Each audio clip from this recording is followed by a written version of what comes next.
Why isn't Daryl Hannah in Tom Daly's Splash? Answer me this, answer me this. Does Stallone drink Tango in Tango and Cash? Answer me this, answer me this. Helen and Ollie, answer me this. Hello listeners, welcome to Answer Me This 2013, and just to get it out of the way, let's do our annual, God, I can't believe Answer Me This has been going for 6 years, can you? No. Oh, what idiots we are to keep doing it. Yes, all of the above. And Happy New Year. Yep. And we're very grateful to still be here, basically. And we're very grateful that Martin the Soundman is still here as well. Yeah, in body, if not in spirit. How was your Christmas, Helen? It was interesting because it was the first Christmas that I've spent out of the UK, not with any family members at all, because Martin and I went on a pilgrimage. Yes. To Bethlehem. I swam with a Florida manatee. And You swam with loads of them. One of them just came up and gave me a little kiss on the nose. Martin pulled! Yeah. Oh, it's not like that. I was just being friendly. I saw a manatee doing a poo, and we're in this glass manatee observatory thing, and you could see the manatee swimming around with this thing dangling from its undercarriage, and a lady said, "Is that its gentlemanly part?"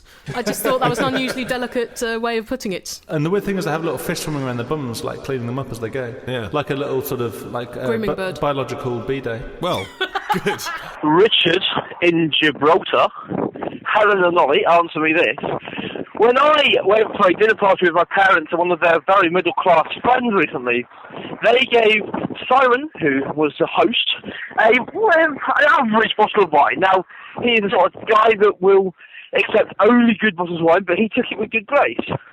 When they then hosted a Christmas Eve party, a couple of days later, he brought a bottle of wine home and said it was homesick. Helen and Ollie, answer me this. Have you ever done anything that is just that rude? Have I ever done anything that rude with a gift? Yeah, probably. I remember when I was about 13 and some relatives of ours came over from their native South Africa and brought me and my brothers some T-shirts. It was 5 years since we last saw them, and the T-shirts were absolutely tiny because the last time they'd seen us we were children, and by then my brothers were at university. So apparently I scoffingly said, "Well, you could put that on the dog." Yeah, that's not nice. No, but I was a child. Children don't have good manners, really. Interesting that your slightly pissy reaction to a present happened at the same age as mine did. Oh, because as I said, children have no manners. Yeah, it was actually, I remember distinctly because I felt guilty about it for about 7 years afterwards. At my bar mitzvah, so 13 as well, I was given a cassette of Now That's What I Call Music 27. Did you already have it? I didn't have it, and it was a good one, Helen. It had The Sign On by Ace of Base and a Chuckademus and Pliers song, although I don't think it was Tease Me. Maybe it was their cover of Twist and Shout. Maybe. Do you remember any others? Murder, She Wrote. It could have been that one. That's all, though. The important thing is it had someone going, "Me ball" in it, which is the main attraction of Chuckademus and Pliers. Wasn't that Angela Lansbury doing that? So anyway, Will Bennett actually gave me a copy of that on cassette, and I thought, mistakenly, that it was his copy he was giving me, and I thought that was a bit cheap of him to come to my birthday party and give me something second-hand. So I went round telling everyone at the party, oh, Will's just given me his own present, ha ha ha, what a cheapskate Will is. And he hadn't, it was new. I'd invented that. Well, at least you're saying sorry now. Well, yes, Will Bennett, I'm sorry. I owe you a copy of That's What I Call Music 27 if you want one. I'm an awful person to give presents to. That's why I don't buy you presents anymore. If you get a present from most people they don't like, they just go, "Oh, well, that's not... Okay, thank you." Why don't you understand me? How could you be so insensitive? She gets really furious. Oh, really? Yeah, I'm not take joking. it very personally. Awful. Not with me, you don't. No, you're a good present giver. Yeah, but you'd have to say that, wouldn't you? Whereas the truth is, I think you're easy to buy presents for, and that's because I look around at all the things you have in your flat, this jumble shop diaspora, and I realise that actually this is probably all stuff that you've been given and don't want, and I just buy you stuff that looks a bit like that. But that is key, Ollie. You look around at the stuff I have and you infer what I might enjoy out of new stuff. Yeah, I attempt to, yeah. See, that's so a present buying I've done skill. the first step, but Martin surely does that too. No. Closest we ever come to splitting up, and it was quite close, was the birthday that I bought Helen a hardback copy of The Earth from the Air. I was extremely And she thought that was the most generic present anyone could get for anyone else. That is what you'd buy for someone's 21st when you didn't really know what they were like, but you wanted to put in the effort. It's what we got my grandparents for Christmas, the previous book, Christmas. Yeah, but I'd seen it. Yeah. Sorry, enough. Martin. I do feel bad about that, though, 8 years on. It's about the reaction, isn't it? It's fine to, at the time, say, "Oh, how lovely, this is great." And then, perhaps 6 months later, mention something about it. It's the thing of, at the time when someone's given it to you, they say the joy is in the giving, not the receiving. The time they give it to you, they just want you to say, "Oh, how lovely." I mean, I did this with my cousins at Christmas. One of them I know is a fan of the In-Betweeners, so I didn't know what the hell to get him. He's 21 years old. Just get him one of Greg Davies' legs. So I got him. I was in HMV and I saw they had the box set. So it was like series 1 to 3 of the In-Betweeners box set. I thought, I can't Good really present. go wrong with that. I think that's a good present, right? And because it's all 3 DVDs, you know it's not a fiver, you know it's going to have cost me 20 quid. So I gave it to him Christmas Day, and his reaction was just kind of slightly obviously not that impressed, and I made the mistake of probing a little bit further. But really all I wanted to hear back was, no, it's lovely, thank you. Thank you for making an effort and thinking about my taste. Exactly. What I said was, oh, I don't know if you've got it already, is what I said. Because I knew that he was a fan and that was a possibility. Yeah. And his reaction then was to say, well, they are all on Netflix, so... What a bellend. It's different having a hard copy. No, you know, and what can you say? There's no reaction. Like, oh, okay, so it's a bad present then. It was beautiful, though. My nephew was 5 in November, and apparently he's very into junk modelling. And so I got him a box full of stuff like stickers and string and pipe cleaners that you can make stuff out of. And he said, in front of his mother, which I thought was a bit tasteless of him, "This is my best present of my whole birthday." And he had about 200 presents, and he was like, "My own string!" Okay. That's good, though, isn't it? When the shoe's on the other foot and you've judged it perfectly. That was beautiful. Very nice. It genuinely felt quite emotional. Time for a question from Andrew in Manchester, who says, I understand why architectural plans are called blueprints, given that they're printed as white images on a blue background. But Helen, answer me this. Why are they printed in this fashion in the first place? What's the advantage of printing architectural plans in this way? And how and or why were they adopted as the industry standard? Well, you say adopted. It was more born out of old-fangled copying processes because they didn't always have photocopiers or Xerox machines or scanners. In 1800, they had chemicals, which when you mix them together, spread them on a sheet of paper, put your other sheet of paper over the top with a drawing on it, and then shone light on it. Yeah. The drawing would show up as white, but the chemicals would turn blue. Imagine, if you will, if you drew a picture on yourself in Factor 50 tanning lotion and then lay out in the sun, you'd have the picture of your pale skin. And then imagine that your sunburnt skin around the picture turned out blue. That's essentially how it is. It's like the photo emulsion that screen printers use for making T-shirt designs. Now that they don't need it because they do have photocopiers, they keep it because it's custom. Tradition. Yeah, exactly. Tradition. What's that from? That's Fiddler on the Roof. If I was an architect, I'd use blueprints. Even though photocopying is available. I suppose sometimes it is nice to have an industry standard, isn't it, that works across the whole world. It's understood by everyone all over the world. Why change it now? Do you ever fancy being an architect in some level, in some part of your brain? It's a bit too much like hard work and it's very mathematical. Yes, but take that side out of it, take the practical bit out of it, in the way that when you were 7 you might have wanted to be a pilot or a brain surgeon. Did you ever think architect? Well, I made 7 gingerbread houses just before Christmas, and that really brought home how unsuited I am to the architectural profession. Was there not a lot of structural integrity there? Well, actually, they were surprisingly strong, Ollie, but it was very stressful, and I had to measure everything carefully, and I'm not good at measuring. I'm technically an architect now. I'm a lecturer in the Department of the Built Environment and Architecture, so I could go and build a house for you if you wanted. No, you couldn't. Well, I could design one. No, you couldn't. I could. All of Martin's gingerbread houses were like on Grand Designs. Yeah, there's an atrium here, and it's all reusable icing. There's a actually. composting toilet. Yeah. But Martin had gone way over budget. It was really the silver balls that he should have left out. Do you know, when I first heard the idea for this gingerbread house, I was suspicious, but now I'm here, yeah, it really works. That's what he says every week, isn't it? Every fucking week. I thought it was going to be really shit, but actually it looks great. And what you want just 1 week is for him to turn up and say, actually, this is rubbish. This is rubbish. Sometimes you can tell when he thinks it's unsuitable. He's like, well, what they have done is converted a building. They've converted a building really well. No, what he says, the euphemism is, he says, you know, it really works for them. Yes. Yeah. You're like, okay, so basically it's not very nice. They've had their own vision and they've really seen it through. Yeah, but you would just 1 week, just because these people, it means so much to them. It's their lives. You just like him to stand in front of them and say, actually, you know what, you've wasted so much money here, and frankly, you could have got a bar at home be better than this. These people have spunked up £1 million up the wall, making a beautiful building into a pile of rubble. But what I'm really impressed by is the beautiful design the spunk has formed. It's really modernist. Do, do, do, do, do, do, do, do, do. I've got a question. Email your question to answermethispodcast@googlemail.com. To answer me to this podcast at googlemail.com. To answer me this podcast at googlemail.com. To answer me to this podcast at googlemail.com. So, retrospectors, what historical events are we ticking off on this week's run of Today in History? On Monday, the anniversary of the day Ozzy Osbourne and a bat came face to face on stage. On Tuesday, we go back to the future with a potted history of the DeLorean. On Wednesday, why is the Pope guarded by those guys in floofy hats? On Thursday, how the Rock and Roll Hall of Fame ended up in Cleveland. And on Friday, was Henry VIII really an asshole, or was it just the result of a jousting accident? We discuss this and more on Today in History with the Retrospectors. 10 minutes each weekday, wherever you get your podcasts. Right, well, it's that time of the show where we always talk about acid jazz pop groups. We've got a question from Tom. Weirdly, we always cut that until now. Is it about James Taylor Quartet? No, it's a little bit more mainstream than that. Right. It's from Tom in Macclesfield, who says, at work recently, my colleague pointed out an article he'd found about Jamiroquai frontman J.K. Tom, come quickly! I've got this article about J.K. Sorry, I can't. I'm reading one about Desiree. I'll be with you shortly. The article was about his car collection and very boastful of how much it all must have cost. Yeah, he has, I think, 60-ish cars. Yeah. Posh ones. The thing about classic cars, though, you are buying them as investment. They do sell on, usually, for more than you bought them for. It's not like buying new cars, is it? So if you're buying old cars...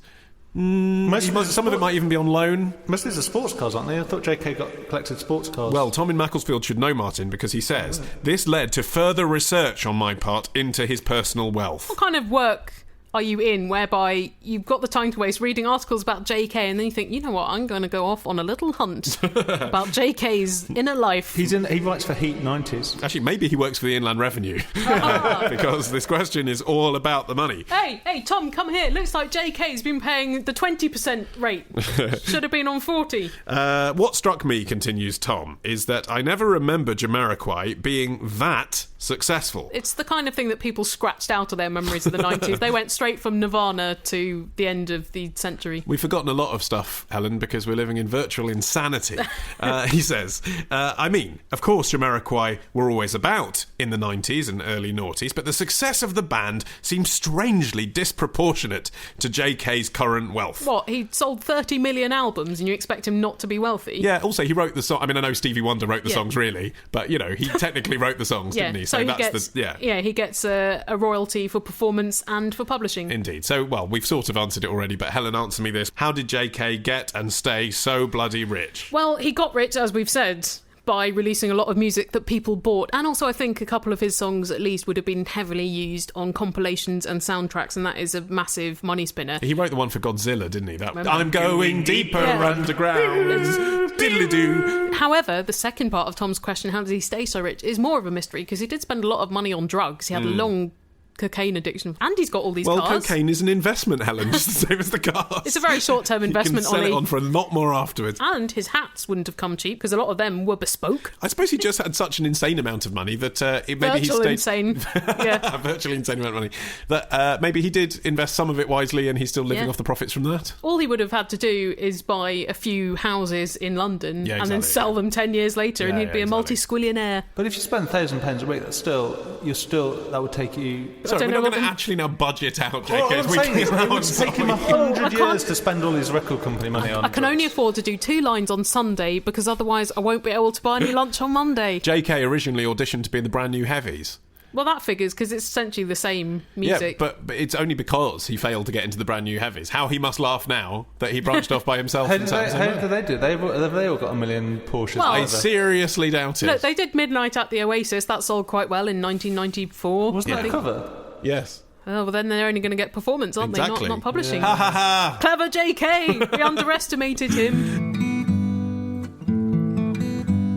How many social networks are you on? Vivo, Friendster, Path, YouPorn, MySpace, Ping, and Google Buzz. If you want to be our pal, go to this URL: Facebook.com/answer me this, or Twitter.com/Helen and Dolly. But please don't follow us in real life.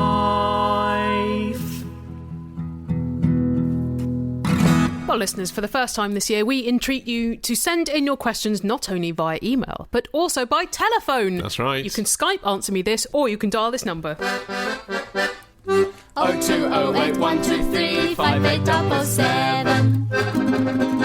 let's see who's been in touch. Chris from March. Helen and Ollie, answer me this.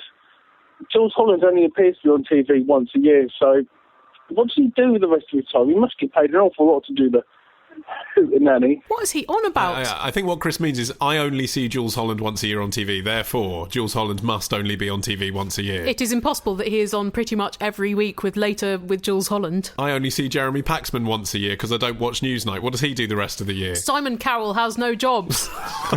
What does David Cameron do when he's not in the Houses of Parliament? For fuck's sake, Chris, there's lots of other things Jools has done. He's on telly all the time. Yes, later with Jools Holland. When is that ever off the air? Does it ever take a break? Yeah, well, I think they do 2 series a year, so it's most weeks Jools Holland is on. And then he does Glastonbury coverage, and then occasionally he'll present a documentary about something. Yeah, well, actually, recently did you see there was a kind of lifetime retrospective about Jools Holland? Because I think it's been 30 years he's been on telly. I just see 30 years, Chris. It's not just 30 hootenannies. That'd be a rubbish retrospective. And he designs buildings. That's what he does with his spare time. Yeah. No. Yeah. I would not trust Jools Holland to be an architect. I don't think he designs buildings for other people. It's his own house mostly. I think everything they show in the documentary was stuff he designed for himself. Right, so every year does he build another story onto his house, and he's just got a 30-storey really teetering building with very eccentric flourishes? No, I think he's got a lot of land. He lives in Blackheath.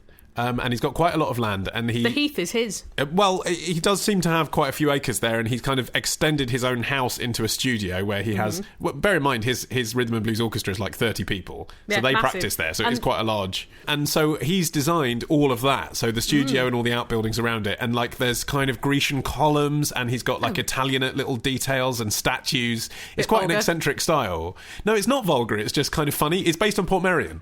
Oh, he went to Portmeirion and loved it. It is cool. So that's what he does. Oh, he's got a little fake street with cafes on it. That's weird. That's like he's Marie Antoinette, but in southeast London. Well, I think it just indicates that he's got a sense of humour, really, doesn't it? Which is nice. Are they cafes just for Jools Holland and his family and friends, or are they actually publicly No, this is all on his private ground. So it's like he's got a massive Wendy house. Yeah, it's a facade, yeah. It's just a bit of fun, isn't it? I mean, you're a millionaire, you like buildings, why not build your own buildings? Good point, yeah.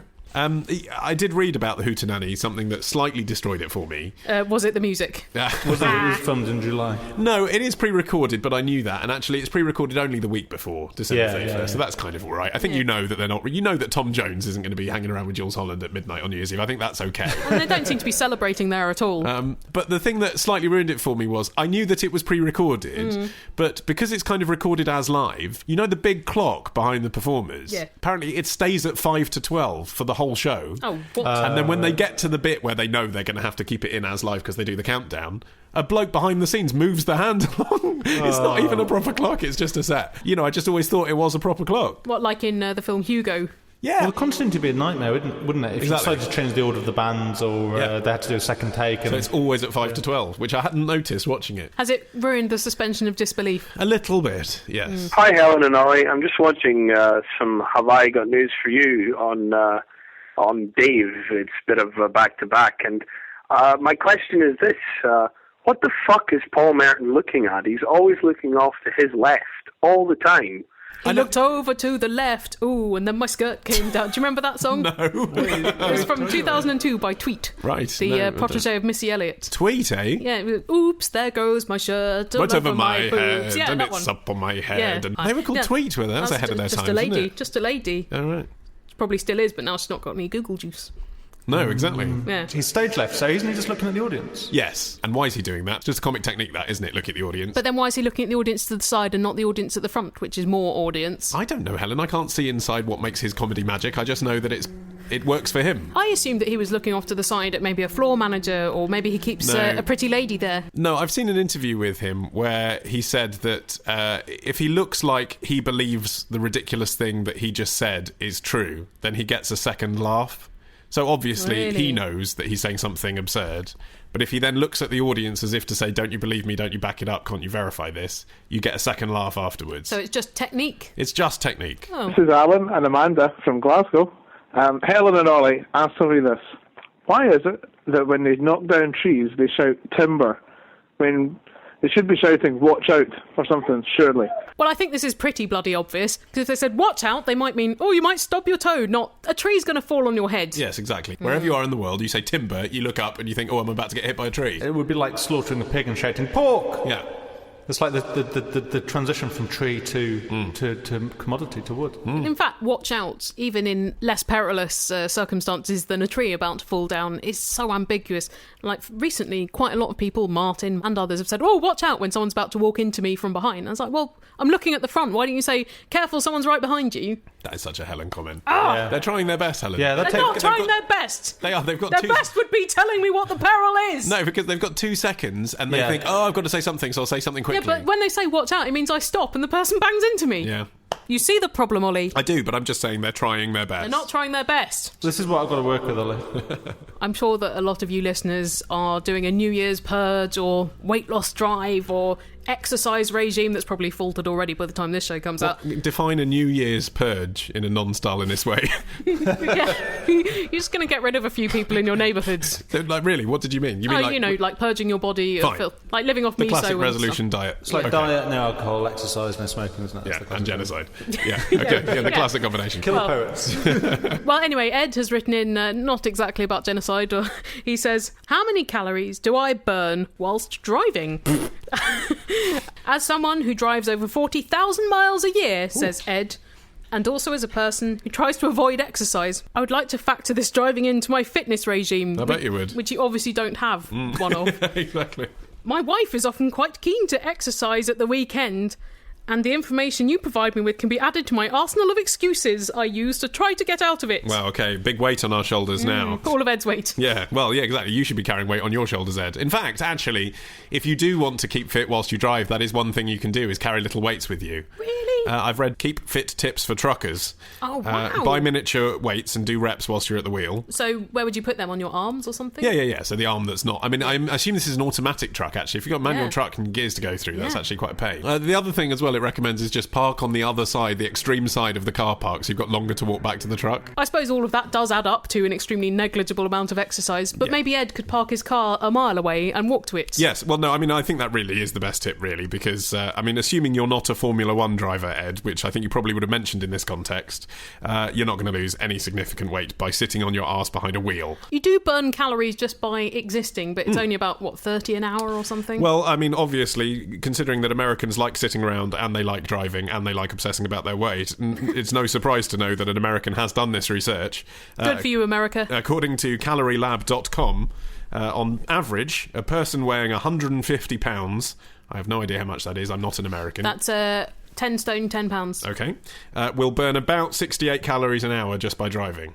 And that's turning your head, operating the pedals, moving the wheel. So how many is that per mile? We don't know how fast Ed's going. Oh, yeah, that's a good point. Yeah, because he's doing 40,000 miles. Still... You could, Ed, take rest breaks every couple of hours, because dozy drivers die, as all the public service announcements say in Australia. And you could get out in a lay-by and do star jumps by your car for 5 minutes. I think it's really important, actually, if you're a trucker... If you're driving a lot, to do that kind of thing. It's like people who do the exercise on aeroplanes, when they're sitting in their seat for too long. What happened about that? Because I remember 10 years ago flying long haul, you were just bombarded with messages all the time about deep vein thrombosis, and they had exercises come up on the big screen every half an hour. No one mentions it anymore. No, I know. And all the people that do this kind of constant transatlantic flying, Richard Branson, Simon Cowell, none of them ever say, I've got a blood clot in my leg, do they? Ever. It's bad advert if you're Richard Branson, isn't it? And you run an airway. That's a good point, actually. I hadn't really thought that one through. It was Paris in the spring of 1898. 2 children paddled gaily in the Seine. One giggled like a girl, the other was a girl, and their names were Olivier and Hélène. Here's a question from Meredith from New Zealand, who says, my little girl is 3.5 months old, so by my maths, it's approximately a year since she was created. This got me thinking about birthdays and how they relate to conception. Most people actually work out what encounter it was that brought about the birth of their child. I've been told numerous times by my father that I was conceived on the floor. I don't know, and I hope I never know. She says, answer me this. Globally, is there any one day of the year with more births recorded than any other? And if so, why? Quite hard to get a global stat. I've got a stat just from the people I know, and the 2 biggest birthday days that I know of are the 19th and the 27th of November, and I am attributing that to Valentine's Day shagging. Interesting. Yeah, that makes sense. That doesn't corroborate, I'm afraid, with the evidence that I have from the US. But of course, I've got a Britain may be sample of like 10 people. in the US, where there has been a Harvard study into this. They just go around to people's bedrooms and monitor them. Dirtbags. I presume not, Helen. I presume it's the maternity wards. Apparently, September the 16th is the most common birthday. Okay, so when does that... Is that New Year's Eve? Or? Early January? It's basically Christmas time. It's like holiday season. I bet there are a lot of people who are conceived on 4th of July weekends as well, and they've got birthdays in the spring. Yeah, well, what's weird is that there aren't that many births in kind of February, March time comparatively. And you summer would holiday births? Yeah, if people are as horny in the summer as they say they are, in the summertime when the weather is fine, it's all about everyone looking fine, everyone wearing the short t-shirts and the shorts. Heat kills sperm. Yeah, well, it could be something like that. Or maybe it is just people are actually a bit hot to bonk. Yeah, but then do you see a different pattern in the Southern Hemisphere? Yes, you do. There is a difference between Northern and Southern Hemisphere, and it's always around whatever is the cool holiday time is when people get it on. Extraordinary. Yeah. I suppose they have to rub their bodies together to keep warm. Yeah, well, it sounds ridiculous, but actually it's a national trend. I guess that there's probably something in that. I know that there is a birth boom at the moment. Yeah, I heard that was because now that no one has any money, they just stay in and do it. Which is just not true, is it? No. I can't believe that. In our lives, no. We stay in and record podcasts. Which is much the same in Cheap net effect. fun. But also, I met a woman the other day whose mother is a midwife. And she said to me that not only are they expecting this boom in babies to continue for the rest of the year because of the recession and because the weather's been so cold, but also because of Catherine and William's baby. Oh, come on. I know, but it's true. Nonsense. I know, because it's not the same, is it, as saying, oh, she got that hat from Reese, I'm going to buy the same one. It's actually having a baby for the rest of your life, being responsible for a child just because a celebrity, albeit a privileged celebrity who's the head of state one day, but nonetheless, a celebrity is having a baby. Maybe that's why Kim Kardashian is pregnant. It could be. But who are these weak-minded people that do something as massive as conceive just because... Just because they're all family. And also those people, they would, if anything, put me off the sexual act. Just neither of them are sexy at all, Kate and Mills. Catherine's quite She's cute. not sexy, she's cute. She's ornamental, yes. Sexy, no. Sexy, no, no, no. How did that song go? Is Kate Middleton sexy? No, no, no. Is she cute? Yes, but no. I believe. Did you see the photos? Did you see the naked photos? No, I didn't. Because I just couldn't help looking. Well, even if you didn't want to see them, I didn't they want were to there. see them. I saw them. I don't care. I didn't agree with the ethics that had taken them, and No. yet. Where were they taken, on the beach or something? No. She was in a private house. Like a mile away from on where the holiday. photographer was. I had to look almost from a sort of journalistic point of view. I Yes. felt like I needed to know. But I didn't really. I think that's really pathetic, like, to get that. I am pathetic, Martin. No, Admit it. I didn't mean you having seen it. I mean, I appreciate there's media saturation. I managed to avoid it. But, the act of getting prurient enjoyment out of what's essentially a sort of fuzzy blob blown up by a zoom lens. But it's the forbidden fruit, isn't it? It's because out of all the people on Earth, you know that that's the person who really wouldn't want their naked photo circulated. And also, the thing that made me feel guilty about it was precisely that. It was the same with the Talisa sex video, which I also saw. It was the fact that she'd come out publicly and said, I feel really humiliated by this, I'm embarrassed by this, I wish it had never been made public. And you thought, yes! No, I didn't. I just thought, well, I have to see that. There's a Talisa sex video out there. I haven't seen it because I'm not interested in her work of any kind. It's very different to her work with N-Dubs. And there's only one other bloke in it. One of the Les Miserables premieres in December, Anne Hathaway was photographed getting out of a car, flashing her minge. Right. And When you say flashing her minge, accidental upskirt. She didn't turn up at the premiere saying, hey guys! Yeah, she spoke afterwards on a talk show about how humiliating it was and how awful that a photographer would see that and not delete it and would sell it instead of protecting her privacy. And I was like, well, you know that this happens because you're a celebrity. Why didn't you just wear pants? It's not that hard. Yeah.